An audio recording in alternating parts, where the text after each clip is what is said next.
कि अंशु भी मत ए विषय किसी जानी अरे मु जानी हुए तो ए तो तुमको खरच करिए को पड़ी न हमका ओहो चुप रहो तमे बापा है क्या बापा मुझे चेष्टा नहीं जो प्राण समय घर के लोग कहे के आछोंदी अंशु प्राण टाइम घर को आसे बाहर कहे के रहउछनी कि बुझे में चेष्टा नहीं जो तमे ओ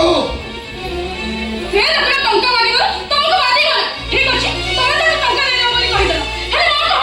मो घोड़ा को पाइले करी मत कहे तमे मो घोड़ा को पाइले करी अरे तुम कौन घर तुम स्वामी तो बड़ मूल्यवान तमे तुम स्वामी पाई घोड़ा बिक्री करी तुम प्रकृत स्त्री परिचय देछो स्वामी ये भूमि मो स्वामी ए अंशु को मैरिज करे